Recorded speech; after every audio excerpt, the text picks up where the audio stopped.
Hello bookish friends of the internet, welcome and welcome back to my channel. My name is Drew and this is Drew's Ambitious Reading. Sorry I've been MIA from YouTube for a little bit. I am active on my social media, so if you're not following me on my Instagram, I'll leave my Snapchats down below. And TikTok, I'm more active on Instagram and TikTok more than anything right now, just because school has been kicking my butt, and then I do have 3 jobs, and then I have karate, and then I also got a little sick in February and in March. So, but anyways, without further ado, I am feeling a whole lot better with a positive attitude today, as my anthropology teacher says. But today's video is very exciting, if you can't tell from my letterboard, wherever it is. It is time for my March wrap-up 2022. Now in March, like I just said, with all my excuses, I have 3 jobs. Hold on a sec, sorry. Sorry, I'm expecting like a phone call and text message soon, so if I keep going away, that's why. But anyways, I believe I was just talking about that today's video is going to be my March wrap-up. And if I do go away once again, it's because I'm expecting a phone call soon. Anyways, I've been busy with my 3 jobs, karate, and getting over this sickness that I had a little bit. So without further ado, March wrap up.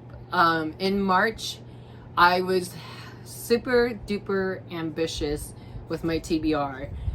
You'll see in the next 2 videos, I'm gonna film my book haul today. I'm also gonna film my April TBR. You'll see in my April TBR that I am going smaller in my TBR piles. I'm only choosing like 5 to 10 books or whatever it is. But I do want to make an announcement in this video that I'm going to Y'all West in April, at the end of the month, on April 30th in Santa Monica, California. So if you guys are going to Y'all West, please let me know down below, and I would love to meet you guys in person. I know a few of my friends on TikTok and a few of my friends on BookTube and on Instagram are going, so I get to meet up with them for the very first time. Look forward to a travel vlog coming from me soon.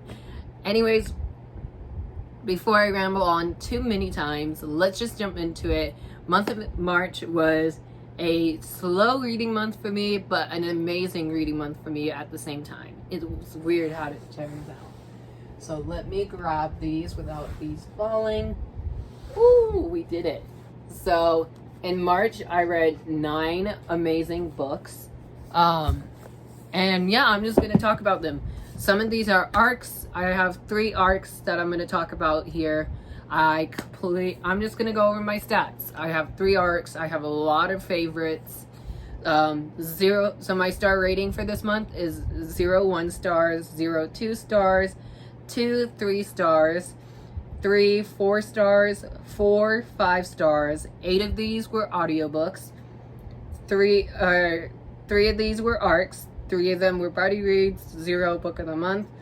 1 completed series. 1 graphic novel. 0 library books. 2 physical reads. 6 new releases from 2022. 0 owl crate, and 7 of these were on my TBR list / TBR video. And then my total,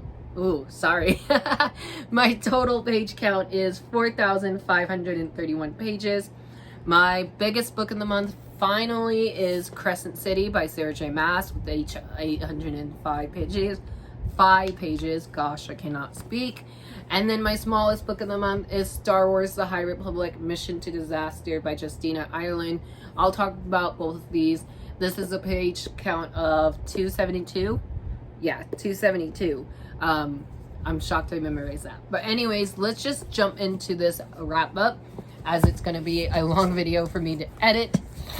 And yeah, let's just jump in it. So the first book I read was an arc / a finished copy that I needed to read and review for you guys, and that is Midnight Horizon by Daniel Jose Older. This is part of the Star Wars High Republic series. This is the YA book in the series. Sorry if you hear my books falling. This is hard to talk about just because I did start the month off with the sequel, but it's not really a sequel, but there is a certain like order to read these books. So it's kind of hard to talk about this one. It is a follow-up to what happened in the adult book, which I believe the adult book was The Rising Storm. So we follow what happened in The Rising Storm into here, and we just continue on. This one was a bit long for my taste. Just I felt like it kind of slowed down a little bit towards the middle. I did love the audiobook. I believe it was narrated by Mark Thompson, who did the other High Republic books so far. But this one is definitely one of my least favorites. I give this one a 3.5 out of 5 stars. And I thought I would love it, but I sadly didn't. So 3.5 is not a bad rating for a book, especially when we have a slow reading month. The next book I read right after that was Mission to Disaster by Justina Ireland. I love this one a little bit more just because it is a faster book and it was a middle grade. So I definitely read this in one day. I literally got this the day of release and I literally sat down and read this at my work. And I literally fell in love with it. I was like, sorry customers, I'm just reading my Star Wars book. I really enjoyed this. Again, this is a follow-up to the High Republic series, so I don't want to talk spoilers about this book, but if you love all the characters from the adult and young adult, they all meet in this one. And then I know phase 2 is coming out this year and I'm so excited for those. I'll talk about those when they come closer to the release date. But yeah, I really enjoyed this one. I give this one 4 stars and the illustrations in here are very, very cute. And this is the middle grade, so it was like my only middle grade I read this month. Next book, as you know, I finally read House of Earth and Blood by Sarah J. Maas, or also known on BookTube, Crescent City. I have not yet read House of Sky and Breath yet because I'm scared to read that one just because I hear the ending of that book is crazy. So no spoilers, please. If you spoiled this sequel for me, I will block you. I will. Just saying that right now. This book I gave 5 out of 5 stars. I wish I annotated it, like I know a lot of my friends have, but man, there was so many scenes in here that I love. So many awesome, like, packedness, if that's a word. I can tell why people didn't love this book at first, because the first 50 to 100 pages were definitely slow and definitely a lot of world building that Sarah J. Maas does. And I know my friends have recommended this to me multiple times in the past. And I'm just finally getting around to reading it. And I'm so glad I waited till now to read it so I can read the sequel right after. Unlike my friends who had to wait for it. But Bryce and, oh, what's the main guy name? Hunt. How can I miss them? I miss these characters so much, so I definitely, after I read The Hero of Ages by Brandon Sanderson, I will pick up House of Sky and Breath next, and I might do a reading vlog for House of Sky and Breath. I'm not sure yet, but the audiobook narrator was amazing for this. I loved it, and I cannot wait to see what goes down in book 2. But this cliffhanger y'all had to go through the first time around, oh my gosh. I need to talk about this book with more people than just myself. But I love this one. This one is definitely, this one or my next 3 books I'm going to talk about are definitely my favorite books of the month. The next book I read is one of my disappointing reads, and I know my friend Clint is probably going to unfollow me, JK, but I read an arc of Love Loveless by Alice Oseman. I was disappointed in it myself just because I thought by the cover of this, I thought it was going to be a graphic novel. So I thought it was going to be like a graphic novel like Heartstopper was. But no, it was a full-length novel and it was okay for me. I love the rep in here. I love how they use the they, them pronouns for the main character. I kind of already forgot what her name is though, to be honest. Georgia. She's just self-discovering herself and she's going through her college life and trying to find out if what type of sexuality she is, I guess. I have a review of this on my Instagram if you want to go check that out. I'll leave that down below. But I was sadly disappointed by this because I think I just hyped this book up too much for myself.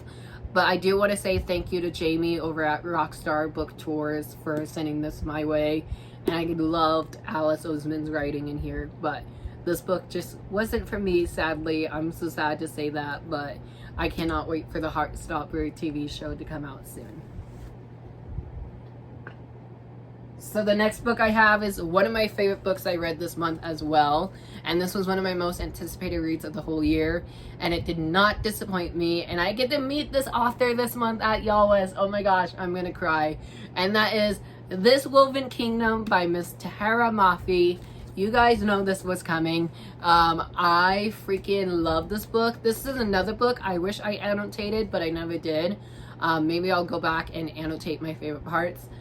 Oh my god, this cliffhanger, you guys. I love this book. This has morally great characters in it.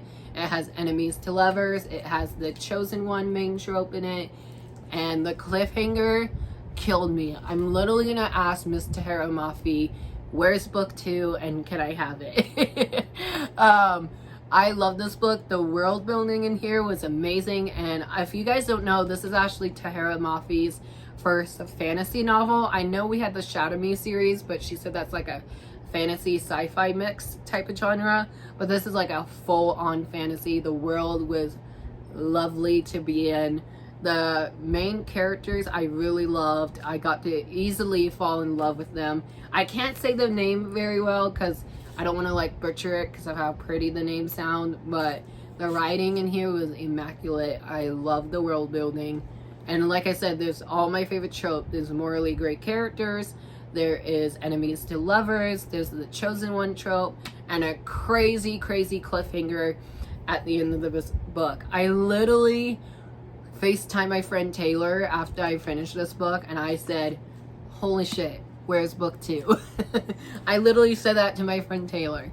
I cannot wait for book 2, and I'm excited to see what will happen in the sequel, because I know we get a little bit more from the male point of view in book 2. Carmen, oh my gosh, new book boyfriend, and I cannot wait to see what goes down in book 2, and I cannot wait to talk about this to Tahara Mafi when I meet her at the end of this month. 5 out of 5 stars. I loved it.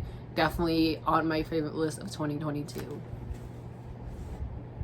So the next book I have is actually, I'm going to talk about them together because I marathoned a trilogy this month, and that is the last 2 books in the Poppy War trilogy. I was in a read along with my friend Erica over at The Broken Spine. I'll leave her channel down below. They were buddy reading the Poppy War trilogy, and I actually have book 1 right here. So back in January, I read book 1 and annotated it, as you can see. Really loved it, gave it 5 stars, and then I binged the heck out of these 2 this month just because I couldn't wait so long to see what would happen in the next installment. It's hard, again, I'm sorry, it's hard for me to talk about sequels without spoiling them, but I think I might do a full trilogy review of this trilogy, obviously. I gave each book a 5-star in the trilogy, but I want to say book 3 is definitely my favorite. Out of the 3, book 1 was a little slow and it was setting up everything, but then we got into book 2 and it was getting deeper into the war aspect and all that, and then we got even deeper in the war aspect on here. But yeah, both of these were 5-star reads for me. I love these. They're definitely hard to get into at first, but if you get the audiobook, I feel like it's, at least for me, it was easier for me to understand with an audiobook than just me physically reading it. Otherwise, I would not have gotten through this trilogy. I did buddy read these with my friend, like I said, Erica over at The Broken Spine. And I also did buddy read these with my friend Jessica. So I love this trilogy. I definitely will be recommending this series for anyone who needs a high fantasy series or just looking for a good fantasy with a little bit of a Mulan twist on it. 5 out of 5 stars. Love both of these, and I cannot wait to see what R.F. Kuang has in store for her next book, which I believe it comes out in August, but I could be wrong. So the next book I read was an arc. And I got this arc from Penguin Teen, so thank you so much, Penguin Teen. And so they sent me Kiss and Tell by Adi Corman. I'm so sorry if I butchered your name. I love this book.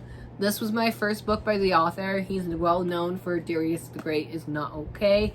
I'm actually really wanting to buy that book now that I read this one, because I had that one on my radar, and it's queer LGBT contemporary. This one is also queer and LGBT contemporary novel, so I'm really excited to go back and read his debut novel.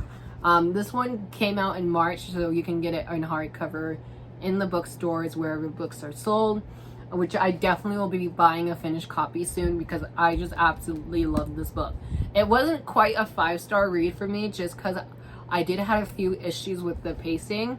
The pacing was a bit off for me, I felt like, and there was a scene in the end of the book that kind of gave me chills and kind of creeped me out a little just because of what happened to the main character. If you don't know what this book is about, this book is about our main character named Hunter, who's in this famous boy band group, and he is out of the closet, and he's well known for being out of the closet, but then he breaks up with his boy right before the tour, and so he finds this other guy on his tour, falls in love with the opening band member for the opener of his band. And yeah, it's just an enemies to lovers, fake dating trope, discovering yourself type of trope. I don't know what trope you would call that one, but I really enjoyed it. I listened to this via audiobook when it came out, so I did really love this book, and it was so easy to read too, and it's also mixed media. It has some song lyrics written in, it has like emailing aspects in here, and it also has like TV interviews and all that, just because he is in a boy band. But I really enjoyed it. There's some parts of the book that I didn't really enjoy, otherwise I would give it 5 stars. This is amazing. I can't wait to buy a finished copy. Thank you, James from Penguin Teen, for sending this my way. I really enjoyed it. Gave it 4 out of 5 stars. And the final book I read for March is my Queer Reads book club pick, which was Across a Field of Starlight by Blue Delaquanti. I'm so sorry if I butchered that last name. This was a cute enemies to lovers as well, or friends to lovers, I should say. It is a graphic novel, so let me show you the illustration inside. I did read this in one day just because it was a graphic novel and it was easy to read. My only issue is it was very science heavy, and I'm not a science person. Like, I don't understand half of the science stuff I learned in school, so I feel like my mom would love this graphic novel just because it's easy to read, it's queer, it's body positivity. It was a little confusing to read though for my sake, and I know a few of my book club members have read this and they loved it. Some of them didn't love it, so it's gonna be interesting to see what we can discuss about this book in our group chat. But overall, I can't really say much about it, but I give this one 4 out of 5 stars, and this is the final book that I read in the month of March. So yeah, there you guys have it. Those are all the 9 amazing books I read in the month of March. If you read any of these books, let me know what you thought of them down below. Spoiler free if you can. And if you want to talk about any of these books with me down below, please do. Or you can message me on Instagram or TikTok, and I'll chat with you guys down in the comments. Let me know in the comments what is your favorite book of March and what was your least favorite book of March. And also let me know, what book are you excited to read in the month of April, as it is April 4th as I'm filming this. Thank you guys so much for watching. I hope you enjoyed this video. Remember to be kind to yourself and to others, and stay healthy, stay safe, and make good choices out there, or not. The choice is yours, and I hope you have a great day or night, and I'll chat with you guys down below. Bye.